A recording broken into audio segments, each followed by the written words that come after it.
معاذ اللہ ان بچیوں کی زندگی پر مجھے بڑا افسوس ہوتا ہے جن ماں باپ کی عزت کو مٹی میں ملا کر کے فخر کرتی ہیں.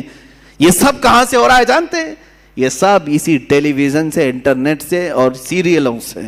آج پوری دنیا ملا کر کے ایسی چیزیں دکھانا چاہ رہی ہے. مجھے کل ہی ہماری ایک خاتون نے یہ کہا تھا، بتایا تھا کہ سب سے زیادہ ابھی فی الحال عورتیں پاکستانی سیریل اور وہاں کے ٹیلی ویژن سے نشر ہونے والی فلموں وغیرہ کو دیکھتی ہیں. مجھے اس کی خبر نہیں تھی. لیکن اگر اس طرح کا ماحول وہاں سے پیش کیا جا رہا ہے تو میں تو کہتا ہوں کہ ان تمام چیزوں پر بندش لگانی چاہیے. اور یہ تاثر دیا جاتا ہے لڑکیوں کو کہ آزاد رہو، جو تمہیں پسند ہے اس سے بھاگ جاؤ، ماں باپ راضی ہو ناراض ہو کوئی مسئلہ نہیں، بعد میں سب ٹھیک ٹھاک ہو جاتا ہے، سب برابر ہو جاتا ہے. عزیزان گرامی، تمہیں پتا ہے کہ یہ وہ والدین جن کی رضا میں تمہاری جنت ہے، جن کی ناراضگی میں تمہاری جہنم ہے، ماؤں کو روتا ہوا، باپ کو روتا ہوا بلکتا ہوا چھوڑ کر کے چلے جاتے. پسند ہے کہیں سے تو پھر والدین کو راضی کیوں نہیں کر لیتے ان باتوں پر. ہاں جہاں تک رہی بات مسلمانوں کی آپس میں، کبھی ماں باپ اگر ناراض ہو کر بیٹھتے ہیں تو وقت لگ جائے گا، منا لیں گے اور نکاح ہو گیا تو کوئی حرج نہیں. مجھے تو افسوس اس بات پر ہے کہ ایمان بھی چھوڑ کر جا رہی ہیں. گھر چھوڑا تو چھوڑا، اور اگر کوئی جوان ایسا تھا جو اسلام کی طرف تجھے لے جاتا یا تجھے وہ اسلام میں ہی رکھتا تو الگ بات تھی. یہاں تو باضابطہ ان سانپوں کے گھروں میں جا رہی ہیں جو پورے اسلام کو ڈسنے کے لیے بیٹھے ہوئے ہیں. آج جو میرے نبی کی شان میں گندی گالیاں دے رہے ہیں ان کے گھروں میں جانے کے لیے بچیاں بیٹھی ہوئی ہیں. اور اگر کوئی لڑکیاں اس طرح جاتی ہیں تو میں کوئی خوف اس بات کا نہیں کر رہا ہوں کہ تمہارے جانے سے اسلام گھٹ جائے گا، ہرگز نہیں. اسلام کی جڑیں تحت الثری سے نیچے ہیں، اس کی شاخیں اوج ثریا کے اوپر ہیں. پوری دنیا مل کر کے ہلائے تو اسلام کا کچھ بال بیکا نہیں ہوگا. تم اپنا جہنم خریدنے جا رہی ہو، میرے اس دین کو کچھ نقصان نہیں ہوگا.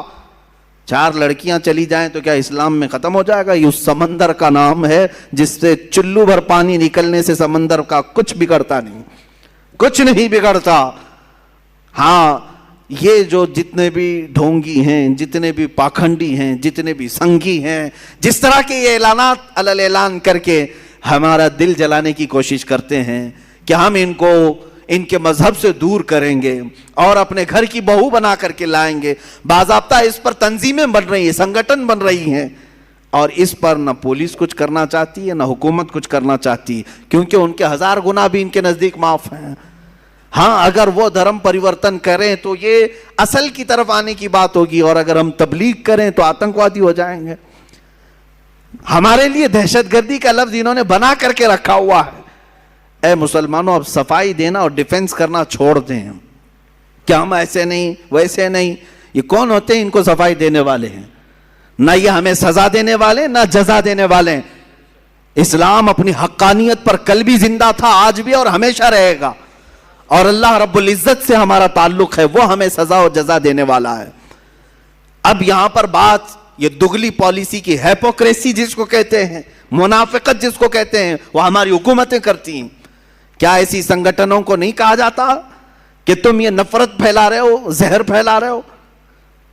اور اگر اس طرح کی حرکتیں کرتے ہو کہ باضابطہ مسلمان بچیوں کو اٹھا کر کے لے جانا، اس پر ان کو لاکھوں کا انعام دینا کہ تم اٹھا کر کے لے آؤ، کسی کے گھر سے بچی کو 2 لاکھ 2.5 لاکھ 5 لاکھ انعام دیں گے، تف ہے، لعنت ہے ایسی چیز پر کہ تم لڑکیوں کے ذریعے سے اپنے مذہب کو بڑھانا چاہتے ہو.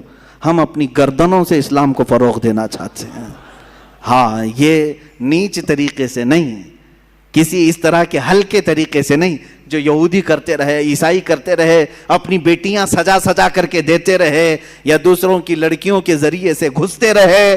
اسلام اس طرح سے نہیں ہے. صلاح الدین ایوبی کے پاس کئی دوشیزائیں، کئی خوبصورت لڑکیاں آتی رہی، صلاح الدین ایوبی نے ایک نظر ان کی طرف نہیں دیکھا.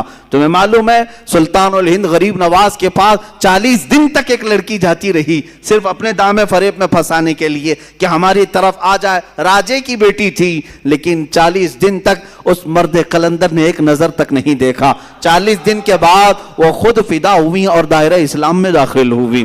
عزیزان گرامی وقار، یہ ہماری تاریخ رہی ہے. ہم کسی کے گھروں میں چھید ڈال کر کے، سوراخ مار کر کے اٹھانا نہیں چاہتے. ہاں انشاءاللہ العزیز تم لے جانا چاہتے ہو، بہو بنانا چاہتے ہو، جس طرح کی حرکتیں پیدا کر رہے ہو، انشاءاللہ اب ہمارا پیغام عام ہوگا. دیکھنا یہ جوان جب غلام مصطفیٰ بنے گا، ایک ایک نہیں 4 ساتھ آئیں گے انشاءاللہ، آئیں گے انشاءاللہ. ہاں یہ بیوی بنانے کے شوق سے نہیں کہہ رہا ہوں. ہاں انشاءاللہ العزیز مصطفیٰ کریم کی محبت میں ہر کوئی ضرور وارفتہ ہوگا. اس لیے کہ ہم نے تبلیغ جو کیا ہے پوری دنیا میں وہ اخلاق مصطفیٰ سے کیا ہے، دین مصطفیٰ سے کیا ہے. کل ہی میں نے وہ افغانستان کی ایک خاتون کے متعلق، افغان کی نہیں ہے وہ انگلینڈ کی خاتون ہے، اس نے اپنا بیان نشر کیا ہے کہ وہاں کے کچھ مسلمانوں کا جو رویہ میرے ساتھ تھا، اور اس نے پورا حجاب پہن کر کے اپنا ایک انٹرویو دیا ہے. یہ جھوٹا پروپیگنڈا تھا جو پھیلایا جا رہا تھا. عصمت دری کرتے ہیں، عزت لوٹتے ہیں، مگر میری عزت کی اگر کسی نے وہاں پر حفاظت کی ہے تو یہ جوان مسلمان ہی تھے جنہوں نے میری طرف کسی کو بڑھنے نہیں دیا. آج سے 8 سال پہلے قریب امریکہ کی ایک رپورٹر نے بھی یہ کہا تھا، ایک وقت تھا جب نیٹو افواج میرے اوپر حملہ کر رہی تھی، وہ درندے جو برسوں سے اپنے گھروں سے باہر ہیں، وہ لوگ مجھے تنہا پا کر کے، ایک اخباری نمائندہ رپورٹر تھی، کہہ رہے ہیں کہ وہ مجھ پر حملہ کر کے بیٹھے تھے، لے جانے والے تھے، لیکن 2 چند نوجوان ایسے آئے کہ مجھے چھڑا لیا. شام کا وقت تھا لیکن میں نے ان کے چہرے دیکھے، یہ جوان ہیں، مسلمان ہیں، اور ڈر گئی. ہمارے فوجی تو لے جاتے، ایک رات کے بعد چھوڑ دیتے، یہ تو آتنکوادی ہیں، یہ دہشت گرد ہیں، ٹیررسٹ ہیں، پتہ نہیں میرے ساتھ کیا کیا کریں گے. لیکن وہ خاتون کہتی ہے رات کا وقت ہوا، کمرے میں ایک جگہ انہوں نے مجھے رکھ دیا تھا.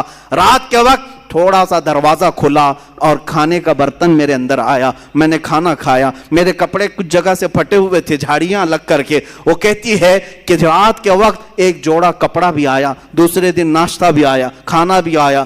2 دن کے بعد ہمارے ملک کی ایمبیسی کے افراد آئے اور دروازہ کھول کر کے مجھے لے گئے. اور اس کے بعد وہاں ایمبیسی میں جانے کے بعد اس خاتون سے ایمبیسی کے افراد نے کہا، یہ جو 2 نوجوان ہیں جو تجھے کھانا دے رہے ہیں، جو تجھے کپڑے دیے ہیں، انہوں نے آ کر کے ہمیں اطلاع دی کہ تجھے تیرے ملک تک حفاظت سے پہنچایا جائے. وہی ہمیں یہاں تک کا پتہ دیے ہیں. وہ خاتون واپس جا کر کے پورا آرٹیکل لکھتی ہے اور کہتی ہے دنیا نے جو بتایا وہ اور مسلمان ہے، آنکھوں نے جو دیکھا وہ اور مسلمان ہے. نوجوانوں آج بھی تم اخلاق مصطفیٰ سے لوگوں کو قائل کر سکتے ہو، ان کو اپنا گرویدہ بنا سکتے ہو. صدیق اکبر کے زمانے میں وہ یہودی عورت جس نے خط لکھ کر کے امیر المومنین سے کہا تھا میں مدینے میں رہنا نہیں چاہتی، میں یمن جانا چاہتی ہوں، میرے گھر والے رشتہ دار سب وہاں ہیں. خلیفہ اول صدیق اکبر نے 2 جوانوں کو اس عورت کے ساتھ کر دیا، لے جاؤ اسے یمن تک چھوڑاؤ. اس کو اونٹنی پر بٹھایا، وہ 2 جوان لے کر کے نکلتے تھے. وہ خاتون کہتی ہے جگہ جگہ چوکیاں آتی تھی، چیکنگ پوائنٹ آتے تھے، لوگ پوچھتے تھے کہاں سے آ رہے ہو، کہاں جا رہے ہو. یہ 2 جوان جواب دیتے خلیفہ اسلام صدیق اکبر کی مہمان ہیں، ملک یمن جا رہی ہیں. تو فوراً چوکی کھول دی جاتی، کوئی اونٹ کے اوپر نظر تک نہیں اٹھاتا تھا.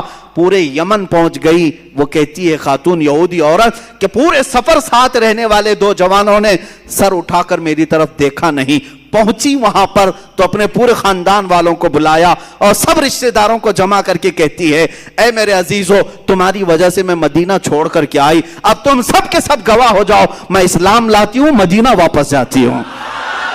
مجھے میری عزت کی حفاظت وہیں پر نظر آتی ہے. جس دربار کے یہ غلام ہیں وہ میری عزت کے اصل محافظ ہیں. عزیزان کرامی، اسلام میں پلنے والا جوان دوسروں کی عزتوں پر ڈاکہ نہیں ڈالتا، دوسروں کی بہنوں کی عزتیں نہیں لوٹتا. تم اپنے حرکات سے آج یہ دکھا رہے ہو کہ تمہیں آتنکوادی سنگھنوں نے پالا ہے، تمہیں تمہارے پنڈتوں نے یہی چیز سکھایا ہے کہ کسی کے بھی گھر کی بیٹی اٹھا لے جاؤ. ہم اپنے ممبر سے اپنے ہر بچے کو کہتے ہیں تمہارے گھروں کی بیٹیاں جس طرح عزت کی ہیں اسی طرح دوسرے مذہب کی بیٹیوں کی بھی خیال رکھو، ان کی طرف بھی تمہاری نظر نہ اٹھایا جائے. آج تک آپ نے کسی عالم سے سنا, کسی ممبر سے سنا کہ ہم نے آپ کو کہا ہے جاؤ لے آؤ 2 لاکھ دے دیں گے, 5 لاکھ دے دیں گے؟ ہم تو یہاں منع کرتے ہیں. کیا تمہارے پاس کمی ہے خواتین اسلام کی؟ تمہارے گھروں میں تمہارے بچوں کی ماں بنے تو وہ عورت بنے جس نے قال اللہ اور قال الرسول کہا ہے, محبت مصطفیٰ کے نغمے سنائے ہیں. کبھی بچوں کو سلائے تو فاطمہ کے نغمے سلائے.